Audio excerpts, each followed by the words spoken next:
Well, hello everyone, and welcome to the Billy Dees Podcast. As always, I am absolutely thrilled that you are here. If you've never checked out our program before, we are primarily an interview and a commentary podcast. You can find the Billy Dees Podcast pretty much anywhere podcasts are found, including over at our good friends at Goodpods. So if you haven't had a chance yet, great place for independent creators. That's Goodpods. You can find them right in the App Store. On the studio line with me right now, there she is, Emme Fox. It looks like Emmy, but she pronounces it Emme Fox. How are you doing today, Em? I'm great, Billy. Nice to see you. Thanks for having me. Oh, absolutely. It's great to have you here. Just to let the audience know, this isn't going to be a conversation where there's going to be a lot of explicit talk just for the sake of being entertaining. This isn't like that. We are going to have a very, hopefully, heartfelt conversation about sexuality, body imagery, and all these other things for the audience. But in that process, we might very well discuss some certain aspects of human sexuality. So if that's going to be a trigger point for you, we just wanted to let you know that up front. Going by Em's bio on her Twitter account, she has that she is an intuitive guide and advocate of love, sexuality, and intimacy. And she has on her Twitter account, your sexuality is your power, embody it. That's your little Twitter bio there. So before we get into some of that, can you tell us just a little bit about yourself, like where you're from, and what is your place in the world? My place in the world, that's a big question. Yeah. Well, at the moment, I live in Vancouver, beautiful British Columbia in Canada. Very beautiful part of the world. I really enjoy it here. You're surrounded by nature and the ocean, which is something that I need. Yeah. Yeah. I'm very fortunate to live here. I noticed some pictures. You appeared to be on a beach. Were those pictures taken recently, or is it just the weather? Did you brave cold weather, or what exactly happened? Yeah, so that's our local nude beach that I adore. It's the best beach here in Vancouver, and I frequent that beach in the summertime every moment that I can. And yes, I went it was last weekend for a cold dip. It was a beautiful sunny day. It was kind of warmish outside. Yeah. And I went and spent some naked time in the ocean and in the sunshine. So it was really nice. Really enjoyed it. Cool. In your younger days, maturing and all these other things, did you always have a certain awareness about your sexuality, or was this something that as you matured, you became more in tune with? I think naturally all children are connected to their sexuality, and by sexuality, I don't necessarily mean the act of sex. Sexuality is the energy that creates life and that creates the whole universe. And so when I talk about sexuality, I'm in essence speaking of that specific energy. And yes, when I was younger, I think I was very much in tune with that. And however, I was raised in a very strict Catholic upbringing where sexuality was not something that was accepted, especially as a girl growing up with three brothers. I had a very strict upbringing in that regard. So, I wasn't allowed to like boys and dating and that sort of thing. So it was ended up kind of dampening that part of me for quite a few years, actually. Okay. Mm-hmm. Interesting. Yeah. I often hear that in relation to the church And not picking on Catholics, but this is something that comes up quite often in relation to religion. Mm-hmm. Do you feel that religion at times can be suppressive in terms of how we develop with our sexuality? Yes, I think so for sure. And, and that is a very, very long history, which is what I call the dominator programming, or what some call the patriarchy. And when the religions came into play, unfortunately, they wanted to control people. And so they started to control that aspect, especially for women, because this women naturally carry that beautiful sexual energy, that creative energy. And so that can be scary, because it is a powerful energy, right? When we're talking about an energy that creates life, it's not, it's big energy. And so I think it was created, religion was in order to maintain some order, Mm-hmm. that was put into place. Interesting. You mentioned a patriarchal society, and I've run across some of your posts where you mentioned that. Mm-hmm. How big of an issue in terms of the patriarchal society do you feel is in society, especially as it relates to how we evaluate sex? And I'm going to follow that up with a question too, but Mm-hmm. I'll here's where I'm going with this. For example, a lot of women talk about the dad bods and how great the dad bods are. The guys with the beard and the fat stomach, but you very seldom will have a quote unquote mom bod being showcased as an ideal. Okay. They hide the stretch marks and all this. We don't want to see that. So in terms of body imagery, in terms of how our behavior, there's the stud versus the slut. There's these two things that are always in place in terms of how we evaluate sexual behavior. How big of a problem do you think that is? Has it gotten better, or has it gotten worse over the last number of years? I think there's definitely more and more awareness happening. There's a lot of people out in our society that's doing this work around unwinding patriarchal programming. And we're all swimming in it. I think a lot of times when we hear patriarchy, we equate that to men, right? Men being bad. And I want to start and say that men are not bad, Okay. right? That it's just a system that's been in place by certain people a long time ago. And it's in our DNA, right? It's a really long history. And I think that it's going to take some time to unwind and create something new. However, I'm really hopeful. I think it's happening already, and we're all swimming in these waters, right? Where patriarchy not only affects women, but it also affects men and children. Sure, it affects all of us. Yeah. I would have to say, when you talk about the suppression of sex in religion, it hasn't done men any favors either. I mean, men are oftentimes in their adolescence, they're at the height of their sexual drive, and they're told they can't do anything about it. Even masturbation is something you can't do. Right. And I can't and if you do, you're a sinner and you're something terrible. I just can't believe that did men a whole lot of good either. Would you agree on that? No, and men also have a right to this beautiful force. They also have that coursing through their body, and it's a shame that there's quite a few men actually who will message me looking for advice, or even some asking for permission to like the things that they like and to desire the things that they want. And yes, and they're definitely affected by that, by the patriarchy in regards to their sexuality, for sure. Interesting.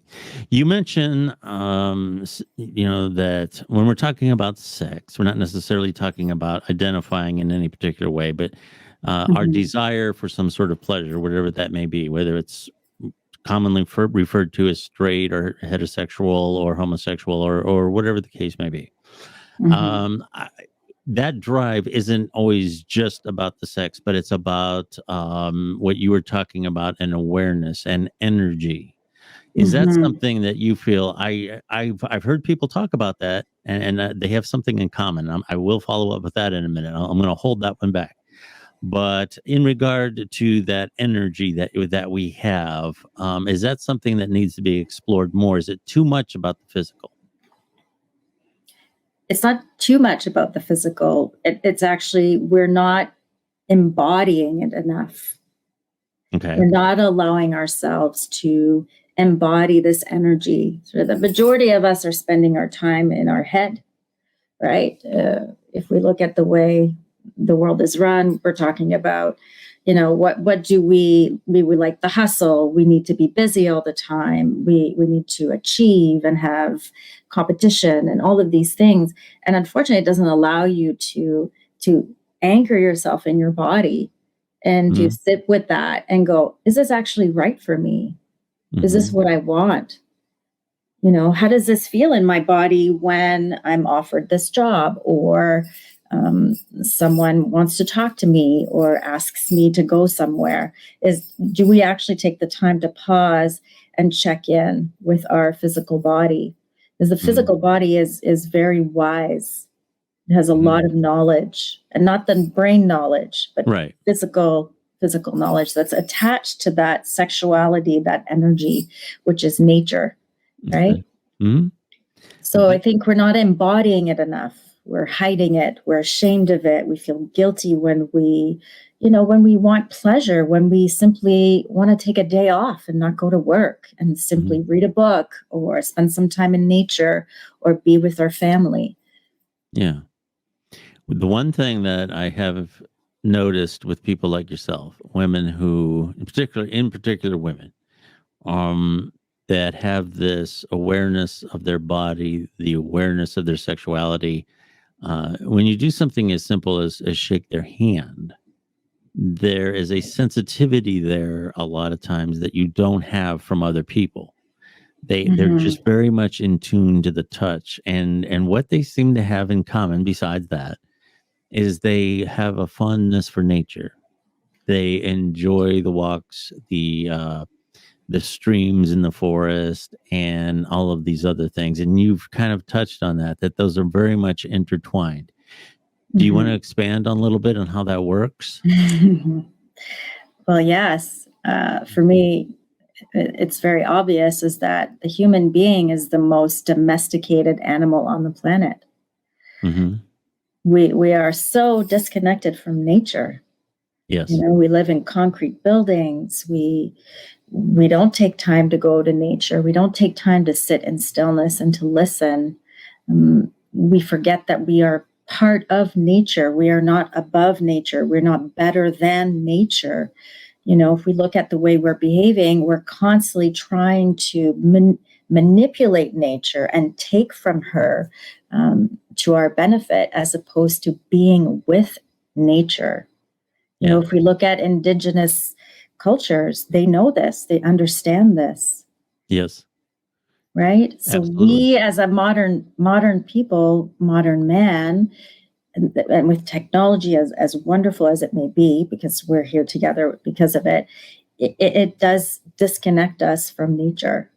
And nature is filled with that sexual energy, that sexuality that we're talking about. It's what gives vibrancy. It's what creates the beautiful colors in the plants and the animals. It's what guides them. Yes. And so we are disconnected from that. Yes. There's an odd dichotomy, I believe, in our society that we both celebrate and suppress sexuality. For example, in advertising and all these things, there's the old adage that sex sells. I'm not exactly sure. That's a marketing topic. I'll save it for another day. But obviously, a scantily clad, beautiful person in an ad is designed to raise your sexual desires. And then we turn around in the next minute, and we're told that we're objectifying. We're doing things that are dirty by religious standards. Those are dirty feelings. So we have both of these forces pulling on us at the same time. Do you want to talk about that a little bit? How has that adversely affected the way people behave? Well, because you're getting two different messages, right? And I first want to say something. You made a comment that we use sexuality to celebrate. I don't think that capitalism uses our sexuality to celebrate. They use sexuality to gain something. Yes, that's why I said to sell. Yeah, right. Okay. It's to sell. It is not to celebrate sexuality. And so, so we're saying, hey, here are these, this, whatever, some commercials with a beautiful woman with a bikini on eating this big burger, whatever. Right. And then, and then on the other spectrum, we're saying that, like you said, the church is saying that's sinful and your body is dirty. Of course, that's confusing because naturally inside of you, there is a deeper knowing that says, no, this is not the truth. Right. And so that's the problem. And yes, they are objectifying women and also men. If we look at the, those men in the, Calvin Klein underwear ad and that sort of thing, right? Yeah. And they have bulging abs. The bulging abs, the big pecs, we're being told this is what you should look like. This is how you should, only beautiful people have access to a beautiful life. And it's a lie. It's not truth. Yeah. Right. And so that can really pull a number on you. It can create a lot of confusion, especially when a lot of time, those ads are catering to younger people. Right. That's who they're selling to most of the time, right? And so, and where they're starting to develop their own sexuality, so that's really, really confusing. And then whatever education that they get or lack thereof around sexuality also is that's also another topic. Yes.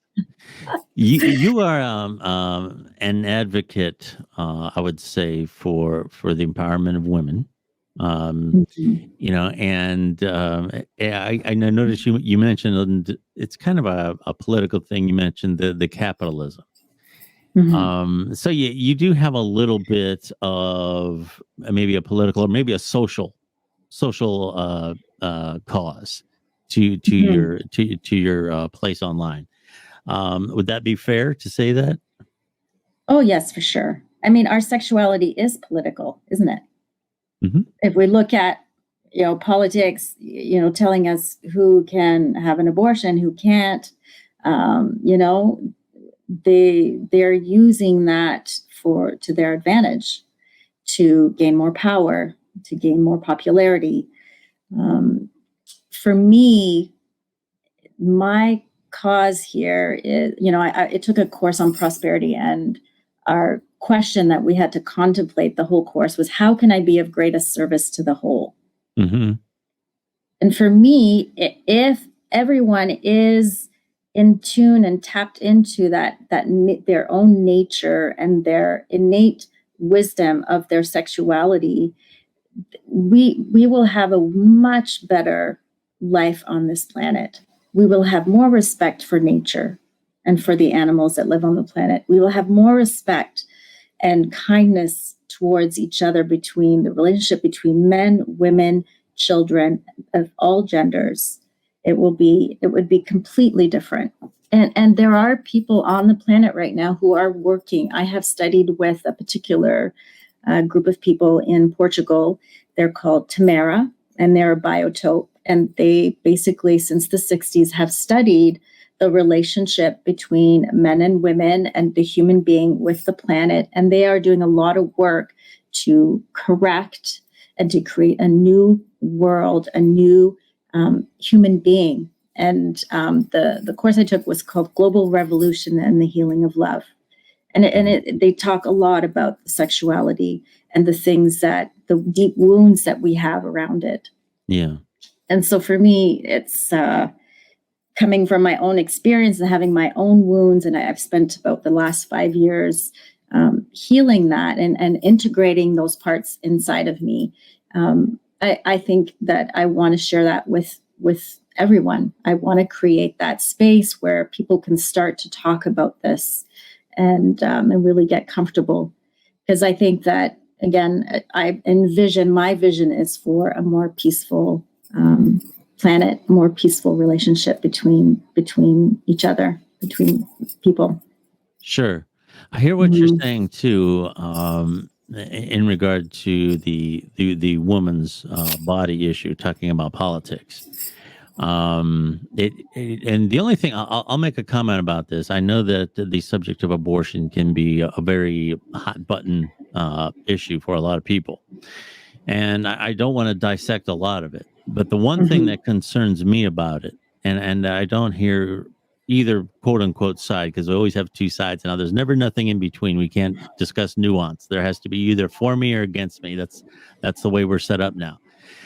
But what does concern me, if the extreme right, if the extreme pro-life people get their way, what I am concerned about, I believe that every woman listening to this, and I want to be very clear, whether you're pro-choice, pro-life, whatever your stance is, hear me out on this point. This is my concern.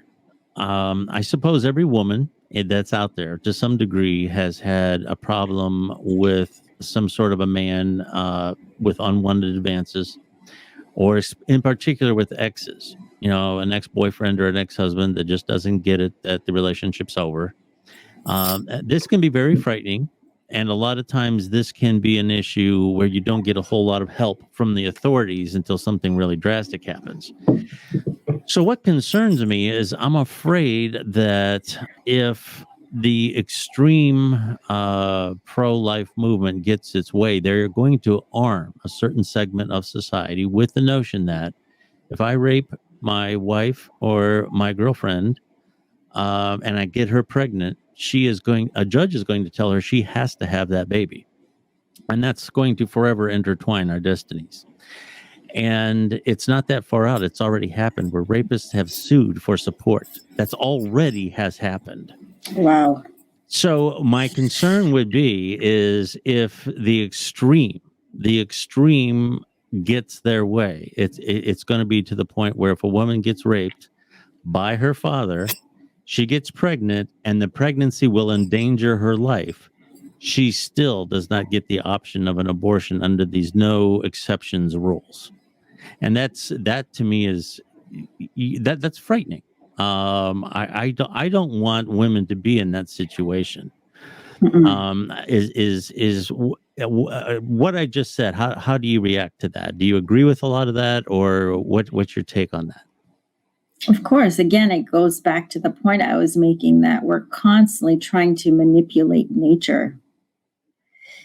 Women have had access to plant medicine and have been able to give themselves their own abortions way before any of the medical system came into place. Yes. Right. And again, this just goes to show again that the medical system is part of the patriarchy, and they're always trying to take ownership over a woman's body and her autonomy, right? Yes. And that's not okay. Yeah, it's not okay. Yeah. And this is why I'm doing this work, right? It's to unravel these stories. Even a woman giving birth, it is a natural thing. Yeah. The medical system does not need to be involved, actually. We have been giving birth. Women's bodies are meant to give birth. Mm-hmm. We don't need the medical system for it. Yeah. We used to have midwives. We used to birth together as women, right? That's true. And so this is the political issue, right? In our sexuality. Again, the politics is invading our nature as women. It's a good point. That's something that here again from the aspect of someone who is very much in tune to that side of their essence, so to speak. I always like to get their opinions, and just to let the audience know. For example, me personally, I don't clearly land, and always, anytime I do a show like this, there's going to be people listening to the podcast that have never listened to me before. And I don't really have a political leaning. I believe that ideology is one of the big problems that we have in our society. And I believe that when it comes to women and the issue of pregnancy, regardless of my opinion about abortion even in and of and by itself, to make that determination and to legislate it, you have to reach into the dominion of a woman's body. You have to get inside. That is correct. And there just isn't that, like, for example, something as relatively benign as birth control, like a rubber or something, that's often referred to as a sin. Okay, to use something like that as a sin. I've never heard a man getting a vasectomy as being a sinful thing. Never. Okay. It seems like that language is more associated with the female body than it is. Okay. But I also want to touch base a little bit on that too with the men. Don't want to leave the men out. Sure. If we look at circumcision, yes, we're not worried about circumcising our male, our boys. Yes. And yet we're in uproar when in Africa there's women who are getting circumcised. Right. So do you see that?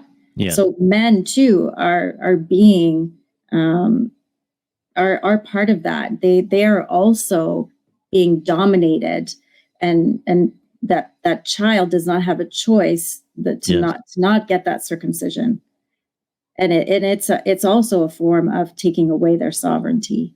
Yes. Right. I've heard that discussed more though. That is coming up more. That's a lot of people are referring to it as some sort of mutilation, which I suppose it is. If it's a mutilation for women in Africa, it is also a mutilation for boys here in North America. Yeah. It is a mutilation of the body.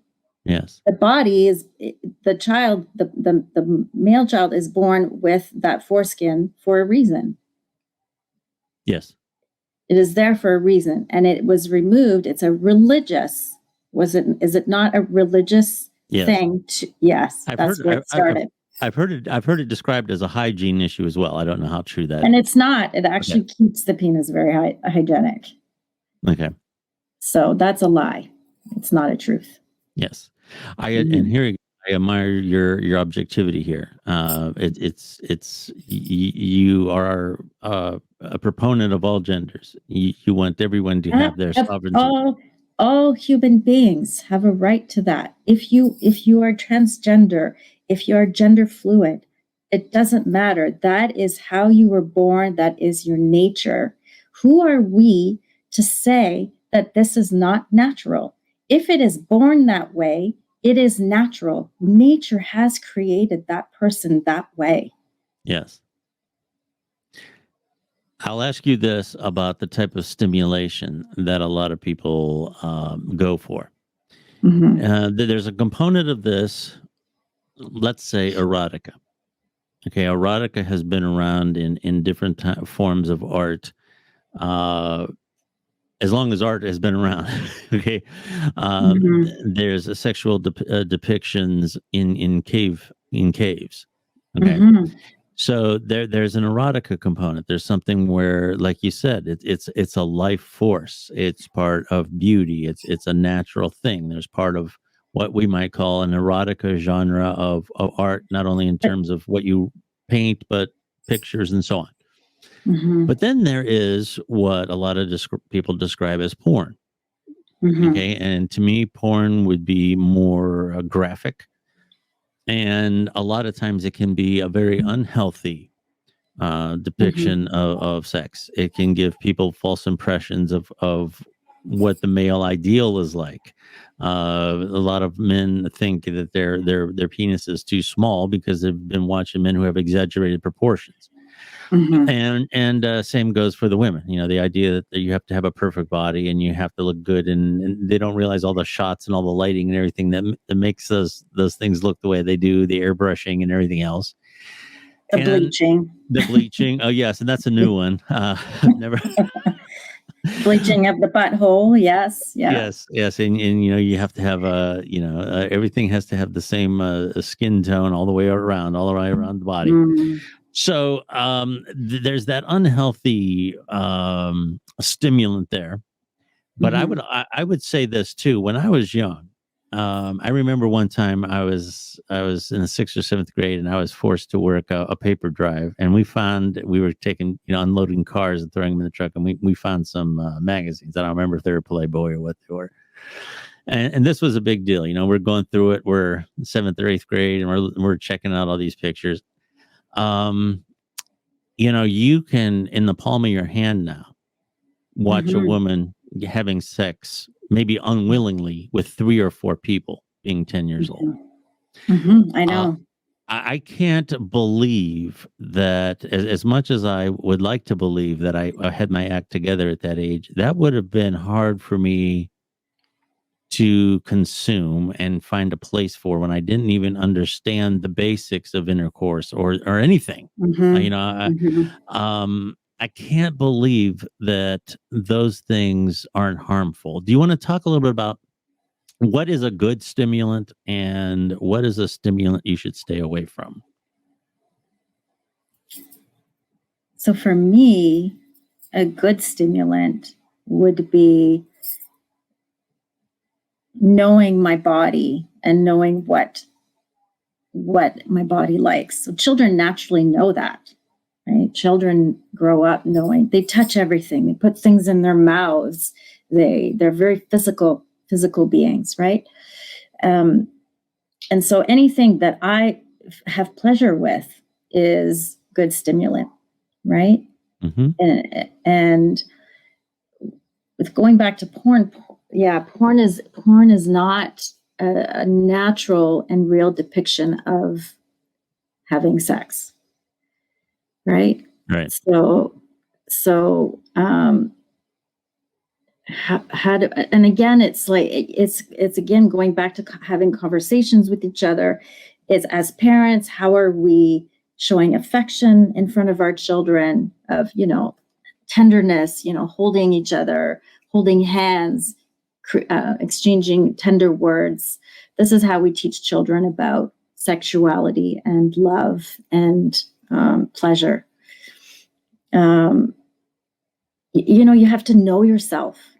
You have to really know yourself. You have to know your body, know what touch you enjoy, what scent, smells that you like, what foods you enjoy. These are all part of that. What I would consider something a negative. What was the question again? How did you word it? How I phrased it was, what would be a healthy stimulant? Like, for example, something like an erotic story, a steamy. Right. That would be. But on the other hand, when you're watching these just wild sex, pornographic things where people are just doing stunts and sometimes they're violent. So you have this. How do you keep yourself in line and say, this is not a healthy stimulant for me? I need to move to something. Yeah. There are people out there who are creating new content. There's a woman who created a website called Make Love Not Porn, where she invites regular, normal, every day people of all shapes and sizes to film themselves making love and having sex. And then it gets posted on her website, and people subscribe to her website. And that's a more realistic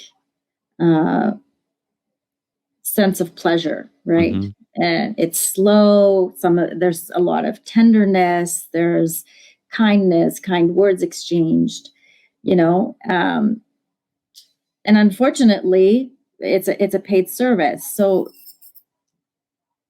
I find it very fascinating that we're in a place where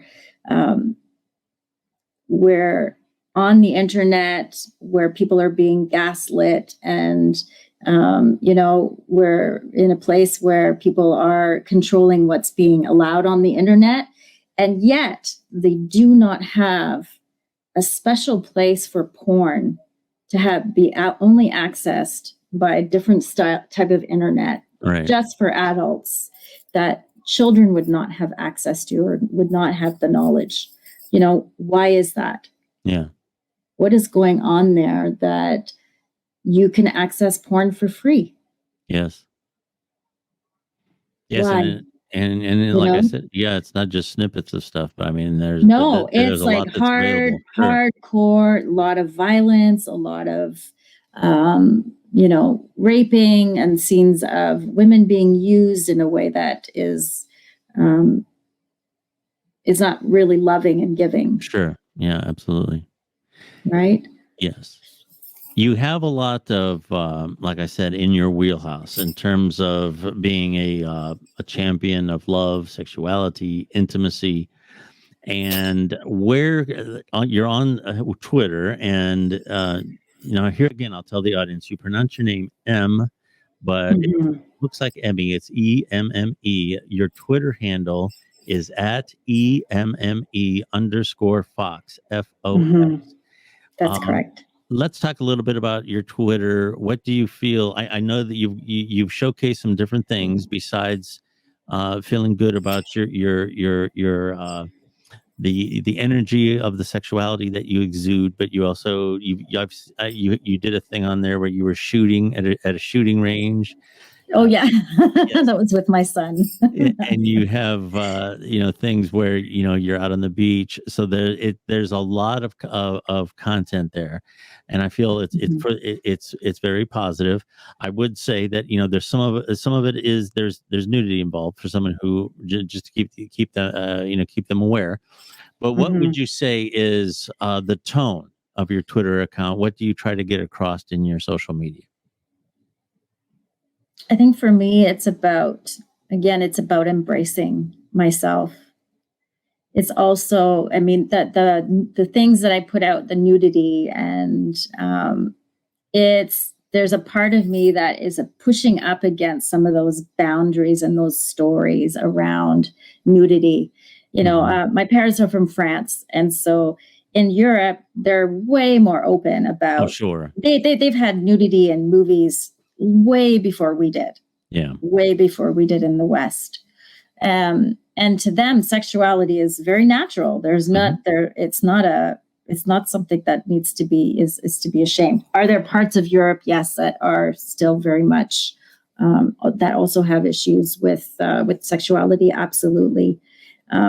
So for me, it's a way to say, hey, it's okay. We all have naked bodies, and they're beautiful, and they come in all shapes and sizes and age difference as well. And to really be comfortable with that. My kids know I'm on Twitter. My daughter has actually, she started following me on Twitter as well.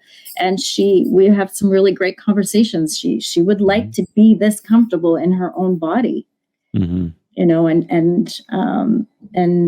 for me, to be this way is to show her and to be that example for other people that it's okay. Yeah. I don't post anything of me having sex. Right. I find that's more of that's very intimate. Yeah. Thing, and it's not something I want to. That's not what my Twitter feed is about. It's about fully accepting yourself, fully accepting your sexuality, and living a really free and sovereign life. Yeah. Mm-hmm. You have recently gone into the Twitter Spaces arena, and I won't spend a lot of time on that if the audience don't know what that is. In very short, a brief explanation: it's an audio space where you have a host, and you may have a few guest speakers, and then of course, as many people that want to join can listen in. It's kind of like just an audio space where different subjects are covered. You have gone into that, and one of your recent topics was one of the things that is often joked about, but sometimes it's not funny, but it's the idea of men sending explicit pictures to women unsolicited. For example, you accept someone into your follow situation on a social media account, and the next thing you know, you get this direct message, and what's commonly referred to as a dick pic is there. And I heard you say that that's really no different when it's unsolicited. That's no different than being a flasher, walking up to someone and showing them something you don't know if they want to see. Yeah. What's some of the nuance when you conducted that space? What were some of the things that were said that kind of surprised you?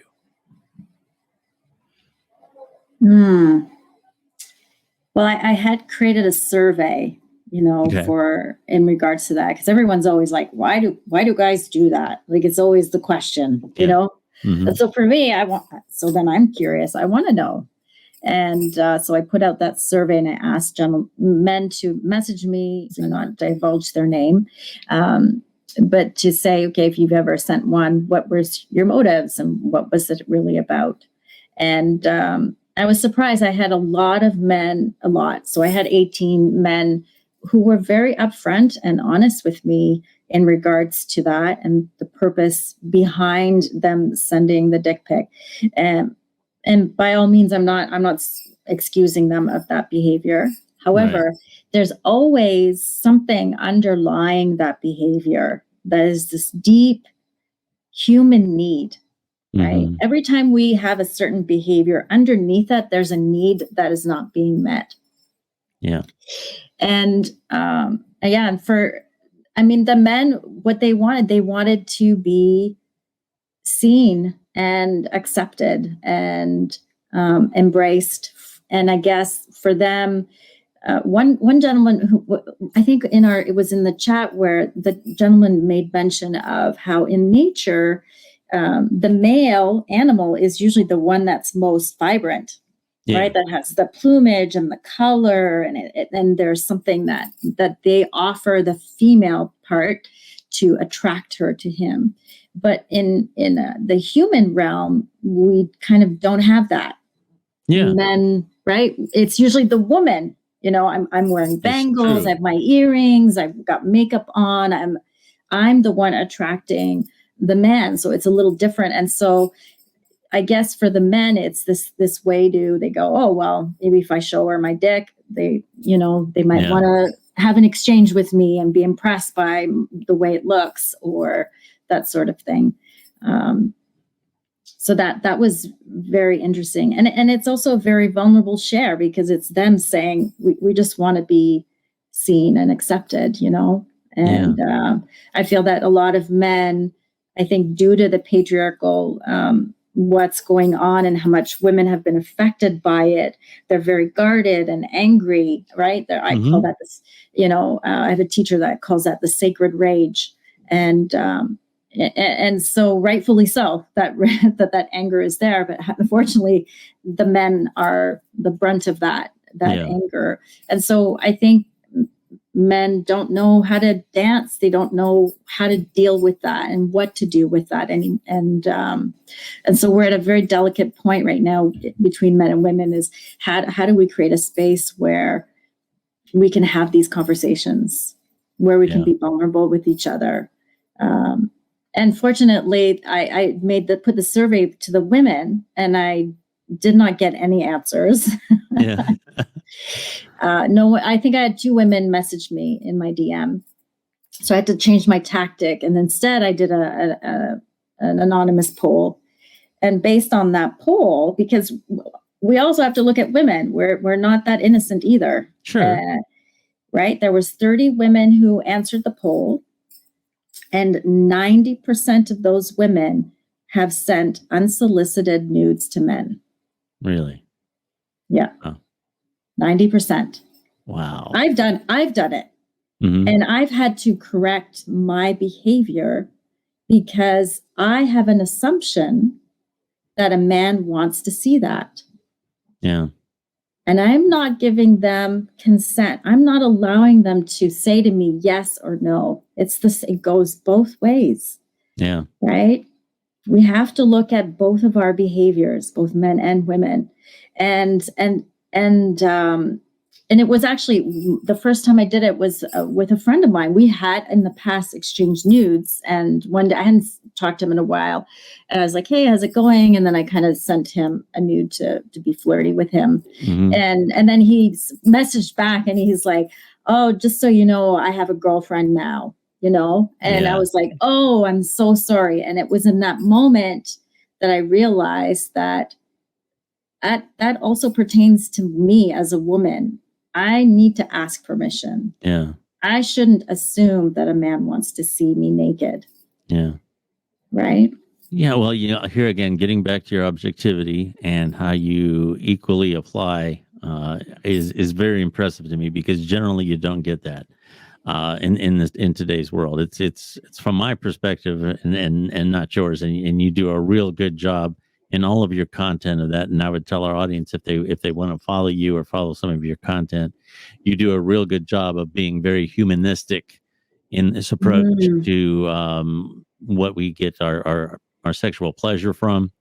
Mm-hmm. And here again, you could have very easily gone into the men are pigs routine with the dick pics and all that, and you didn't. That was very, very professional, very well spoken. So I really admire your content from that perspective. Following you on Twitter, again, for the audience, is you are at EMME_FOX. And that's M Fox. That's how you prefer it to be pronounced. And as a positive, I really want to thank you for being on. Thank you. Yeah, you have this real interesting energy about you. You have it's not like when I was explaining to some people that I was doing this type of interview with you, and a lot of them have interviewed like the girls that do the 900 numbers and all that. I said, no, this isn't going to be that. This is something different. And it was, I got to say, one of my most unique. I wasn't exactly sure how this was going to go. I was a little nervous because I don't normally do a lot of this type of content. But I'll before we leave, I'll tell you this one story about nudes. This was before I was married. I've been married a little while. I got actually married when I was 49. Okay, so I got married late in life. That was my first marriage, and I always joke it's because I didn't want till death do us part to take as long. That's the joke. Yeah. But years ago when I was younger, I met this girl online. I didn't actually meet her, but we started talking online. And then you know how those things progress. You exchange phone numbers and then on down the line. And one night I was laying in bed and I heard my notification come in for a text. I heard this ping. So I opened it up and she showed me a picture of her chest. Now I hadn't met her yet. Okay. And I got to say, I was a little nervous. I wasn't sure how to react because in this day and age, if I text her back something, something graphic or something, and she gets offended, and the next thing you know, I'm digging myself out of a hole. So I was kind of inexperienced in terms of how I should handle this, and everybody agrees I really messed this up. But I said, that's nice. Well, the next day, I get this email from her. And here again, this is in the wake of the "that's nice" comment. I get this email from her saying, I don't know how it is that I always meet these guys that don't know they're gay.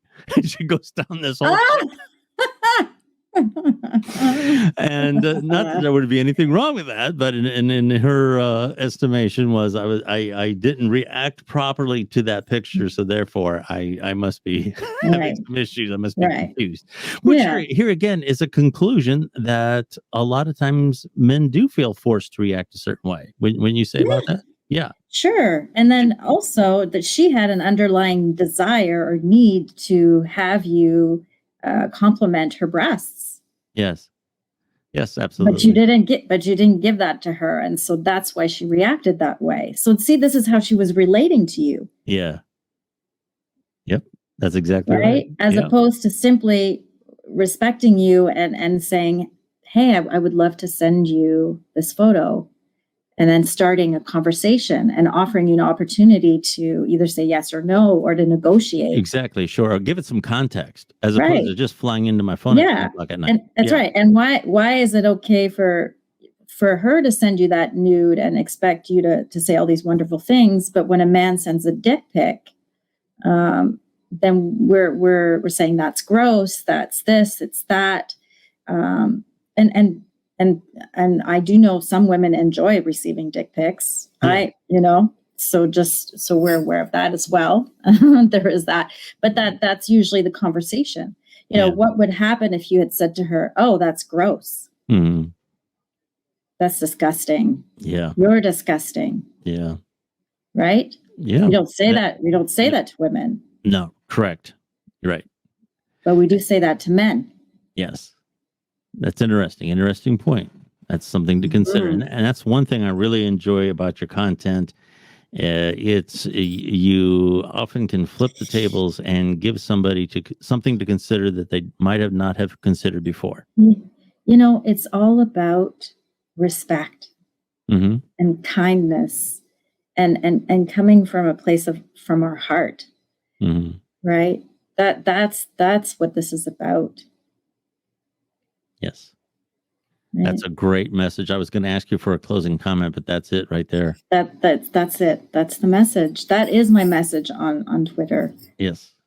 Mhm. Fantastic. Em, I really want to thank you very much for coming on. Aw, You were very thank kind. you. Yes, you were very kind and gracious, and didn't pin me in a corner.